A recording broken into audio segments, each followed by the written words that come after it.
it couldn't be further from the truth that the mom role is the same as the stepmom role. And there's all kinds of heartache and all kinds of heartbreak that comes with that. But I also feel like that also creates a really big identification of the fact that we are not the mom and all of the feelings that come along with not being the mom. Where would you take your life if you knew you could not fail? I get it. As a stepmom, mom, and entrepreneur, sometimes it can feel like what everyone else expects of you versus what you dream about for yourself are on opposite ends of the spectrum. As a woman, you're taught from a very young age what society thinks you're worth based on how you look, how you behave, and how much money you're allowed to bring in. But I'm here to show you that you can be the woman who has it all, and not just on the outside. I'm Brittany Lynch, and you are the queen of your castle. Hello, hello, hello. Welcome to another episode of the Queen of Your Castle podcast. I'm your host, Brittany Lynch, and I'm very excited to have a return guest on the show today. On the show before, one of our most downloaded episodes has been with this wonderful guest, where she talked about overcoming her second wife insecurities. If you haven't listened to that episode, please go ahead and listen to it. Everyone loved it. I guess I could tell you who the guest is. Kristen Skiles of stepmomming.com is back with us to share her experience. And I guess I started going down the rabbit hole because, as many similarities as Kristen and I have in our stepmom experience, we have so many differences as well. And I think that that's such a really beautiful and magical thing about having a really solid community of stepmoms around you, is that you get to understand that the thoughts and feelings and experiences that you have as a stepmom are okay and shared by so many. But the lived experiences of where those feelings are coming from can be so different. So, Kristen and I have talked before about how we have these feelings that we share, but the places that they came from have been different places. If you're an audience member of mine or a client of mine, you know that I've struggled a lot with the relationship I had with my stepson. Kristen was kind enough to share the experience that she had with her husband's first wife. We both had insecurities. They were just coming from different places in our stepfamily relationship dynamics. So I'm really excited to have Kristen back on the show to share her experience with you today. Kristen, thanks for being here. Thank you so much for having me. Really excited to be back. So the reason I had Kristen come back on the show today is because there is one topic that I avoid kind of like the plague, because if you know me, you know why I avoid the conversation about having more babies, adding babies to your family, et cetera, et cetera, et cetera. However, there's still a really important conversation to be had around the experience of being a stepmom who is child-free. And, the reason I choose to use the terminology child-free is because I think it was Stepmom magazine had an article that was about, the terminology of saying child-free versus childless. And when you say childless, it's like you're losing something, you are less of something because you don't have that child of that grew in your body of a biological child. Of course, we still have stepkids. But the way that this article was framed was so refreshing, especially when I read it back in the days before I had Rory, where I felt like I was missing something. I was childless. I had a loss in my life because I didn't have that biological child yet. So I really like the way that this article framed it up of being child-free, because, there are two sides to every coin, of course. And so as individualized as this process is, and of all the reasons that people may be child-free, there are some, of course, good things about it. And if it feels like that's a really big stretch for you right now, that being child-free is a really big stretch to being positive, Kristen is going to have some really incredible things to say about that. So again, Kristen, that was a very long intro. Thanks for waiting for me to blabber on. for those listeners who have never heard of you before, why don't you go ahead and introduce yourself, tell us a little bit about you, where are you from, who's a part of your step family, and then we'll go into the nitty gritty. Okay, so I'm Kristen. I am from Texas. I'm married to Kevin, and he has an 11-year-old daughter. We co-parent very well with his ex now. Things have not always been that great. It's actually just sort of been a roller coaster. Things were very high conflict from the beginning, and then things had a super high peak. We were business partners and very good friends. They even lived with us for 3 months, she and her husband and their daughter. And then things are just good now. Like, we just co-parent, we communicate well. So I'm happy for that. I grew up a child of divorce, so I kind of have that unique experience, having had different stepmoms throughout my life, and try to combine it all to just be a place of support and comfort for stepmoms who feel alone or just don't know how to navigate this life, very similar to what you're doing. So really happy to be here. Mm-hmm. And back in the day, before Step Queen was a thing, Kristen was one of the people that really was the only positive person out there sharing her experience. So it's like fangirling having her back on the show a second time, because it really goes to show how possible, I was in a really dark place back in those times, and Kristen's material, Kristen's blog, Kristen's energy was really one of the very, very few things out there that was actually supportive, that was actually positive, that was very real, but also hopeful. And so I really appreciate that. So thanks again for being here. Again, gushing. Thank you. It's important to me to keep that hopeful spin on it. You and I have talked before about just how abysmal the divorce rate is for marriages like ours. And if we focus on that, if we focus on what's not going right, we're not going to make it. We're not going to be the percentage that survives that. So being able to refocus toward the things that are going well, and the things that are in your control, and the things that you can actually love about being a stepmom and being in a step family, I'm really passionate about it for that reason. Mm-hmm. So important.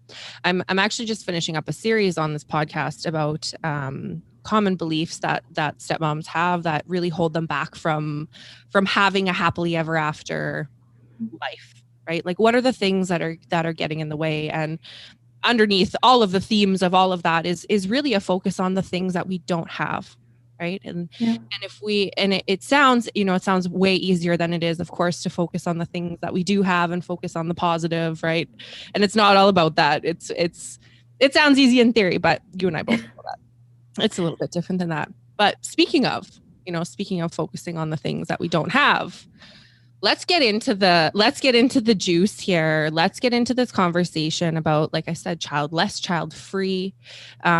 This was something I struggled with for a very long time before my husband and I had our own son. And even to this day, this has still been a big bone of contention of, biological versus stepkids, how that's different, and what the experience is like as a child-free stepmom. So let's go back in time, let's go back to when your stepdaughter came into your life, kind of what your experience was like being the stepmom, and whether you wanted children that grew in your own body versus whether you didn't. Kind of let us know, what was your take? What was your opinion? Where was your stance? And where are you now in regards to that? So I have always wanted kids. I've always been great with kids. I worked in a preschool when I was in college. I tutored when I was out of college. I've just always loved kids, wanted to be a mom, but it was just sort of this in the future kind of thing. I had a rule that I was not dating single parents when I met Kevin, had a really bad experience in the past that I was just like, no, I'll have kids of my own, not going to go down that path. Met the perfect man. He came with a wonderful little girl, and I thought step parenting was the same as parenting. I didn't understand the nuances between the two positions. And so I was like, okay, well, I mean, I know how to teach, I know how to tutor. I'm great with kids. Kids love me. I can do this. And threw my all into being a stepmom, I think, as so many of us do, and got really burned out and really burned really fast. I want to take a minute to pull on this. And I think it was episode 58 that I did when I was talking about, 6 reasons that your stepfamily hasn't blended the way that you want it to blend. One of those reasons is because we have this assumption as stepmoms that we're supposed to be the mom, that because we are women, we're supposed to be the mom, that stepmom is synonymous with mom.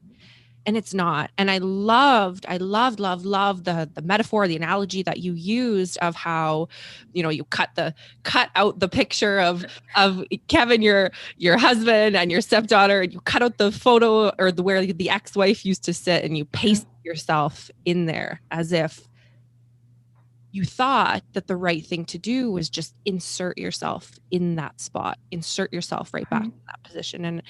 And I think that that's a really common experience that a lot of us have, right? We think that when we meet our partners, we are supposed to fill that same place that their ex-partner filled.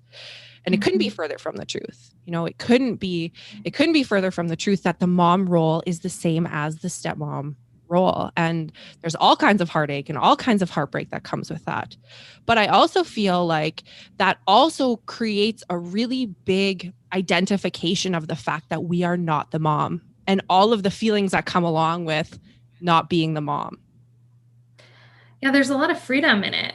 Once you can embrace that fact and really grasp it, I think it's kind of hard to grasp at first, but once you can understand what it means that stepmom is not mom, stepmom can be what you want it to mean to yourself. There's so much freedom that comes with that. Mm-hmm. I love that. Stepmom is not the same as mom, but it doesn't mean that stepmoms are less than or better than or worse than or anything than mom, right? It's just a different position, right? It's not like moms are better than dads and dads aren't better than stepmoms and stepdads aren't better than bio moms. We're just all different roles.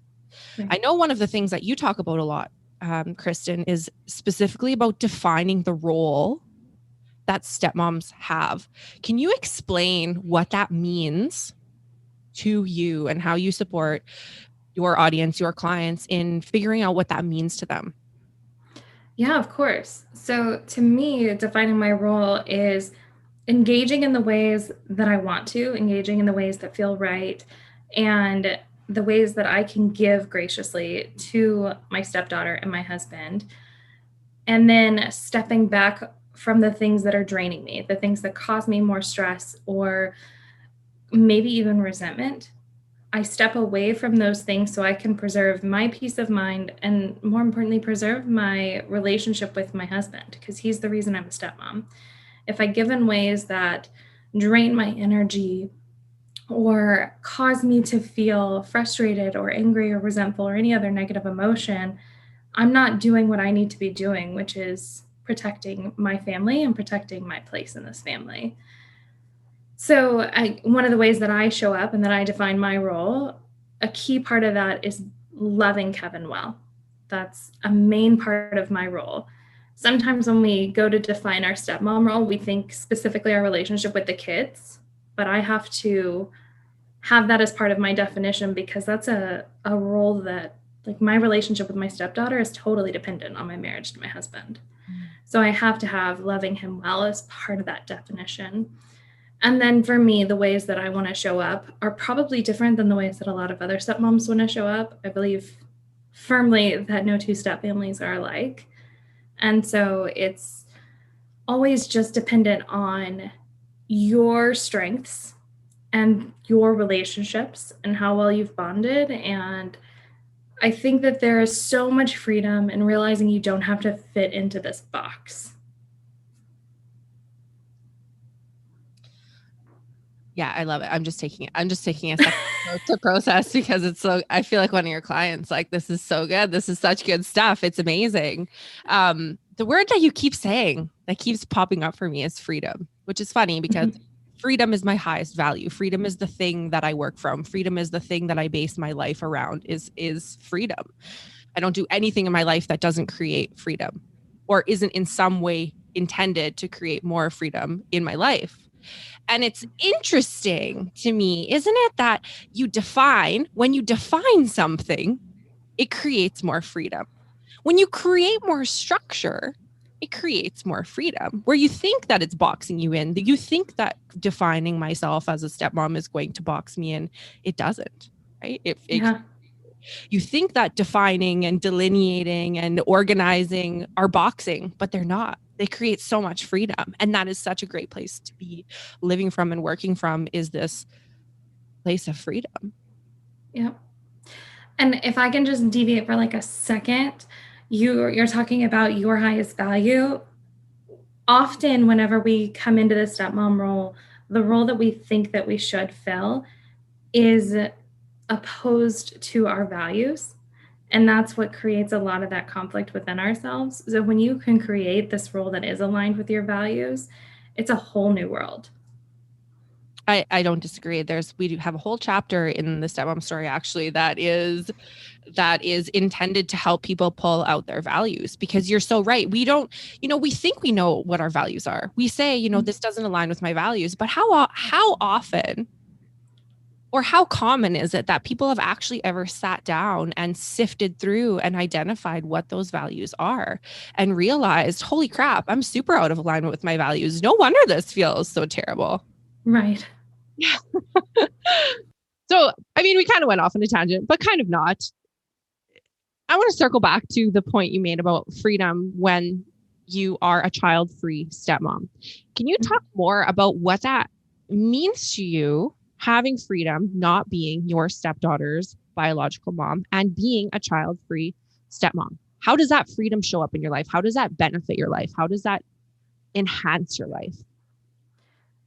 The first sort of example that comes to mind is, it's going to maybe sound funny, but I can step away from some of the more difficult or challenging or frustrating parts of raising a preteen. She is getting moody and she's just navigating hormones the way that we all did as preteens. And I can step away from that as much as I want. There's a lot of freedom in that for me.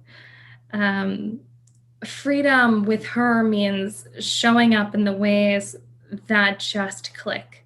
If I were her mom and I had that role where I needed to engage in a certain way so that I could be sure that she had the parental support she needed to grow up to be a successful adult, I would be more confined, I think, than the way that I can show up for her as a stepmom. I can help her with her math homework whenever I want to, if that feels good to me and I can give that way graciously. I can take her to the movies or take her to the pool and hang out with her in ways that feel good to me, because I get to just sort of navigate it and create the agenda that I want, that feels right for me, feels right for her, and helps us get in a groove. I hope that answers your question. Yeah. It totally does. And something that's coming up for me is, what an amazing example that this gets to be raising a young woman. I feel like in our culture, it's expected that, mothers are martyrs. And I feel like in our culture, it's expected that what you give, even when you have nothing left to give, if you're a mother, you help with math homework, even if you have nothing left to give as a mother. Mm-hmm. You have those hard conversations, you navigate those hormones, right? Because you have to as the mother. Okay. And a lot of moms, women, stepmoms, period, are not very good at identifying, when I do need to step away and recharge. And so with this freedom, what's coming up for me is that not only are you protecting yourself and protecting your peace and protecting your relationship with your husband by only giving what you are able to give, you're also setting a really powerful example to a young woman who is learning how to be in the world. You're setting a really powerful example to a young woman who is learning that it's okay to say no. It's okay to step away. It's okay not to give more than you have to give, because kids don't do what we say. Kids do what we do. And the relationship, at least in my interpretation that you two have is so close because you respect the fact that both of you can operate as individual people without it meaning anything about the other person. So what a really unique and really powerful and really impactful relationship and role that you get to have in parenting this young woman. Like, how amazing is that? I love it. I absolutely love this role I've created and the bond that we've created. I think there's a lot of pressure to bond in a certain way, and you have to reach this certain level of closeness with your stepchildren. And sure, I've reached that. I have a great relationship with my stepdaughter, but I think having those boundaries and making sure I do step away when I need to recharge.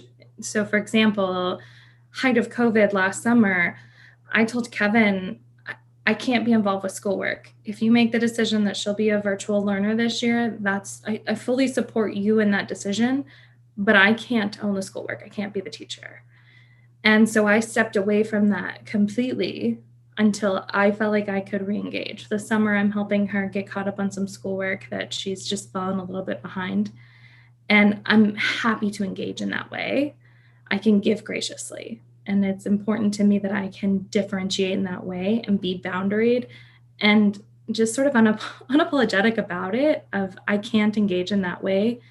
Because if I overextend, that makes me grumpy. Nobody wants to be around me. That spills over into my relationship with him. We're not happy. That spills over into my relationship with her, with things that would have been happy and joyful before.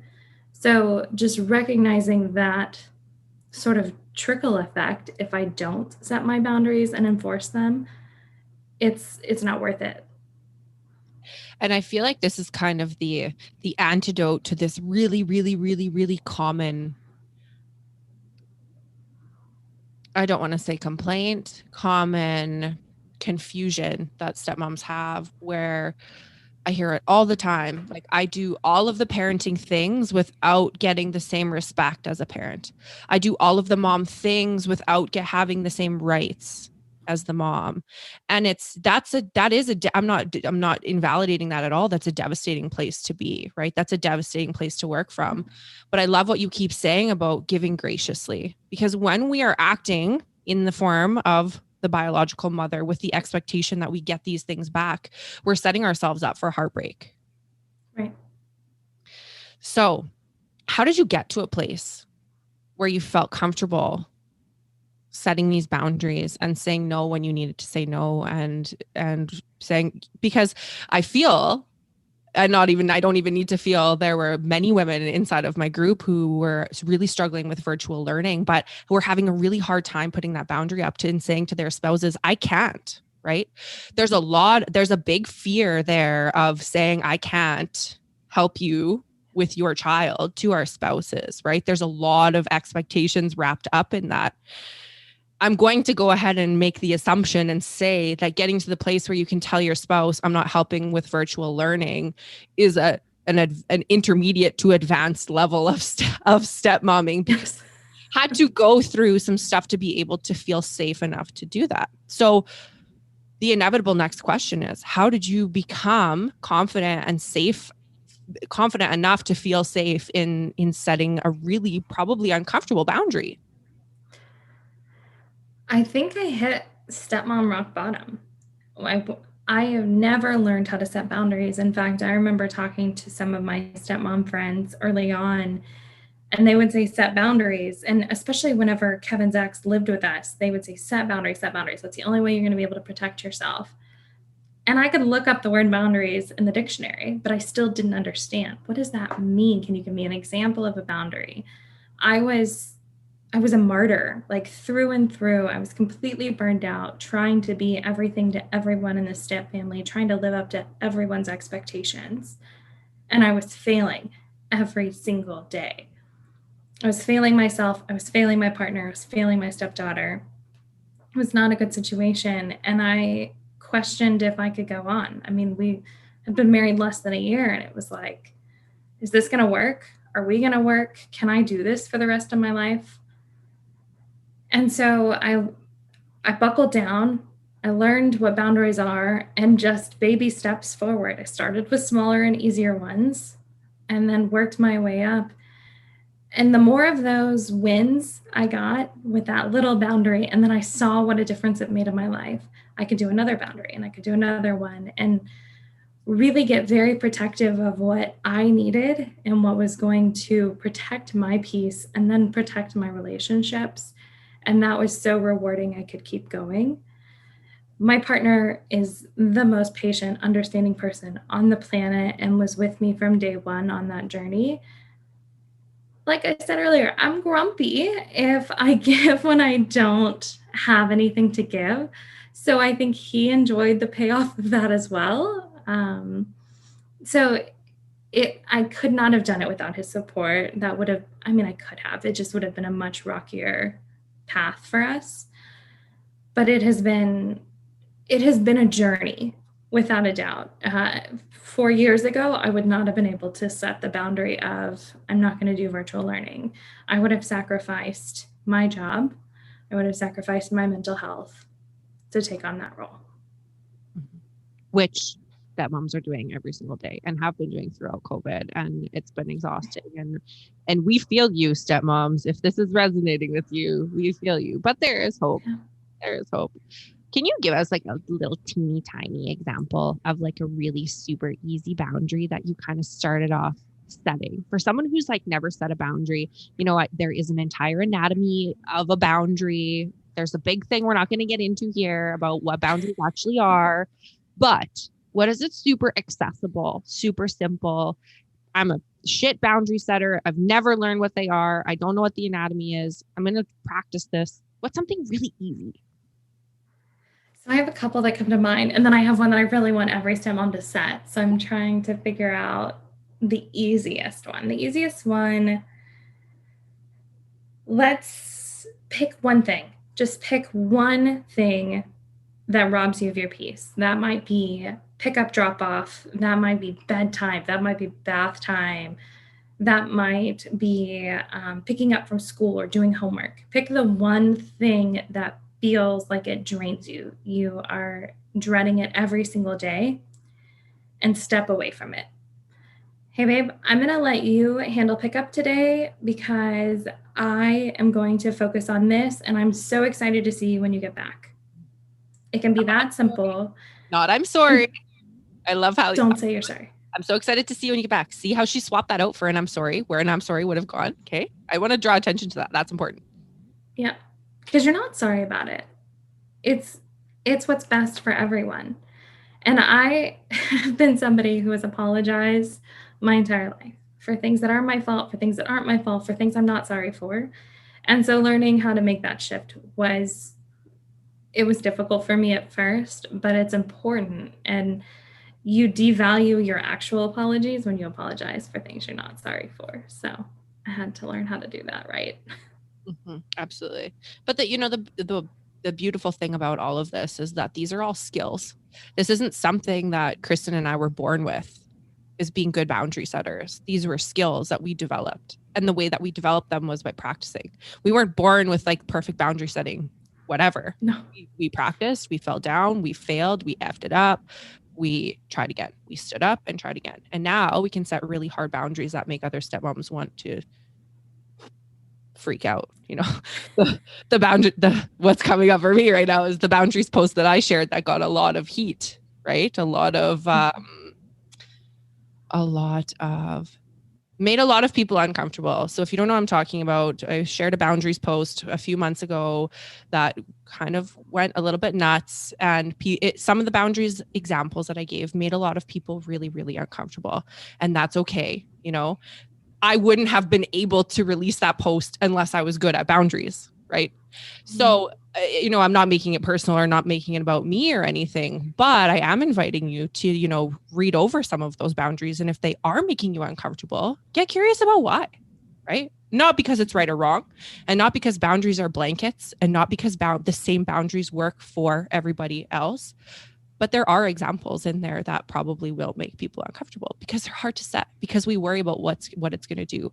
We worry about if we set that, is my partner going to reject me? We worry about, if I set that boundary, am I going to lose the love of the people that I care about? And really, that's where that fear, at least in my experience, that's where my fear of setting boundaries came from, right? Like if I don't do this for them, then who am I? If I don't show up for them in this way, then I'm not important to them. Then I'm not needed. Then they're going to leave me, right? So setting boundaries becomes easier, but there's a lot of stuff underneath. Of course, there always is, right? Always. There always is. So, before the show, you had kind of let me in on a few tips that you had for child-free stepmoms to become okay with the fact that they were child-free stepmoms. Mm-hmm. Could you share those with us right now? I can. So we talked a lot about insecurities last time, and I think that there are insecurities or jealousy that often arises as you start navigating this childless, child-free stepmom role. So my number one tip is to build your self-esteem, because I was insecure to start with a little bit, but insecurities I didn't even know I was capable of, like, rose to the surface when I became a stepmom. So making sure you know without a doubt the value that you bring to the table and how incredible you are, and just how special your place in this family is. You need to know that without a doubt. And so getting really clear on all of those things and having that strong sense of self and self-confidence is going to be just a huge part of this foundation that you need to have. So then number 2, we talked about it a little bit, but making sure you do define that unique role. What are the ways you want to engage? What are the things that are going to drain you? Figuring out where you want to show up and how you want to show up will be massive for you. Number 3, focus on your relationship. I didn't do this. I did not do it well enough. When my stepdaughter was with us, I was on for her and I was almost off for my partner. I wanted to give her everything and focus all of my attention on her. And my relationship suffered, and I wasn't giving her the example of a successful relationship, a healthy relationship that she needed.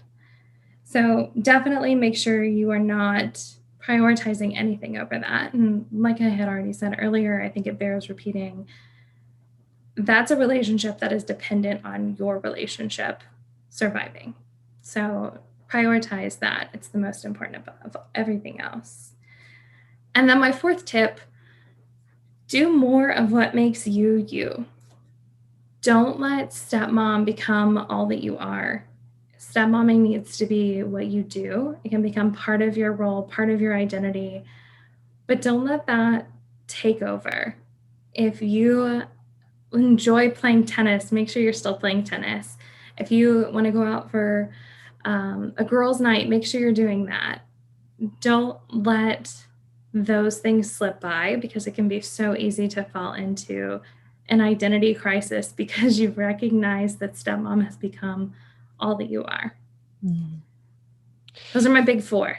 So I love them all. And I specifically, I'm going to talk about, do more of what makes you, you, the identity crisis part. In the stepmom story, we do so much identity work. And right now, as this episode is being released, we are also running the Blended Family Blueprint. And part of the Blended Family Blueprint comes from the fact that when we become stepmoms and we lose ourselves in this role and we get like tunnel vision and all we can focus on is what is wrong, what's going wrong, what is not happening for me, what is not working out for me. And we get really good at identifying what we don't want to happen in our lives. We know as stepmoms, I don't want this. I don't want my life to look like this. I don't want my relationships to look like this, But we lose sight of what we do want. We lose sight of who we are. We lose sight of what makes us us. And so in the blended family blueprint, that's what we're doing, is re-identifying and re-pulling out those things that do make you you beyond this one piece of your identity, which is stepmom. And it's an important piece. And it's probably the most challenging role you will ever take on. It's probably the most challenging part of your identity that you will ever have in your life, because it pushes you to grow into places that no other relationship, no other role would ever make you have to. You know, I firmly believe that there is no other role experience in your life than being a stepmom that has the opportunity to be so healing, because it shines a spotlight on every single insecurity, every single old wound, every single old trauma, everything that we have stuffed away for our whole entire lives and didn't want to deal with surfaces when we become stepmoms. And it can either be the most freeing, most healing, most liberating experience of our lives to be stepmoms, or it can crush us. And right now, isn't it amazing that we get to live in a time where that choice is just right here in front of us? Clicking follow on an Instagram page, tuning into a podcast, reading a blog post. Isn't it amazing that we get to make that choice every single day? And just because we make one choice today doesn't mean we make the same choice tomorrow. There's so much freedom in this role when you learn to see the other side of the coin as well. So yeah. Those 4 tips, again, I'm going to read them off because they're so effing good. 1, build self-esteem. 2, define your unique role. 3, focus on your relationship. And 4, do more of what makes you you. Kristen, you're a genius. This was amazing. This is what I needed to hear all those years ago. And so this is me speaking to the stepmom who's in that same spot that I was in. And on that note, I want to say, come back and listen to this podcast episode in like 3 months or in 6 months and see what changes for you.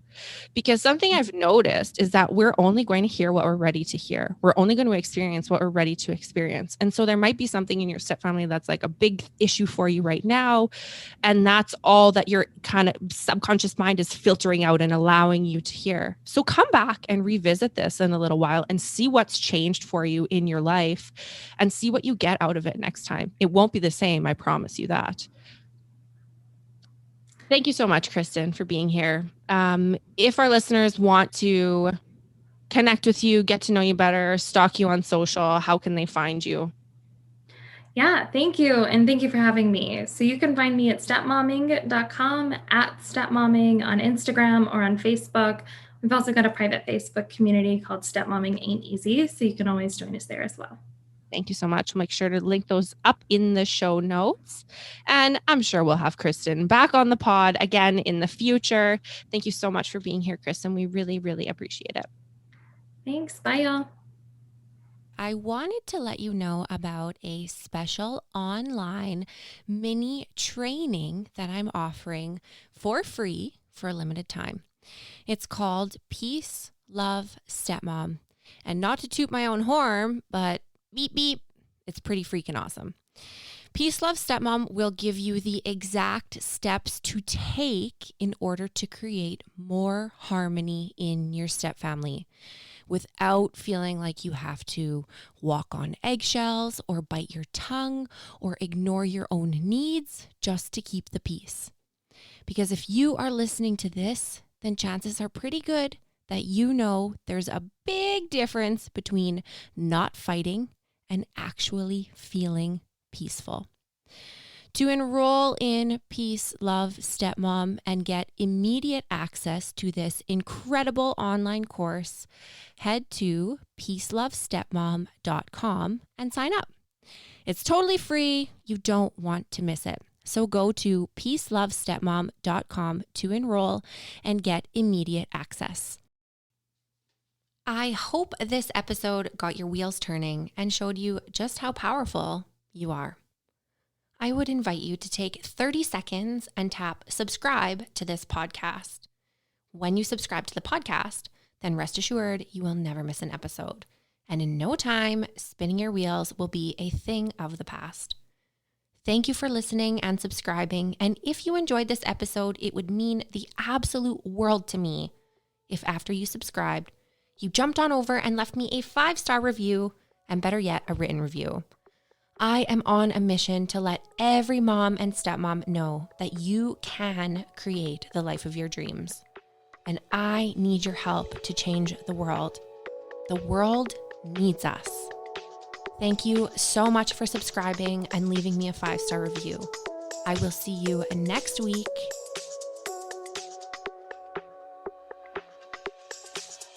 For more behind the scenes action and to get really up close and personal with me and our beautiful step family, jump on over to Instagram and follow me at The Step Queen.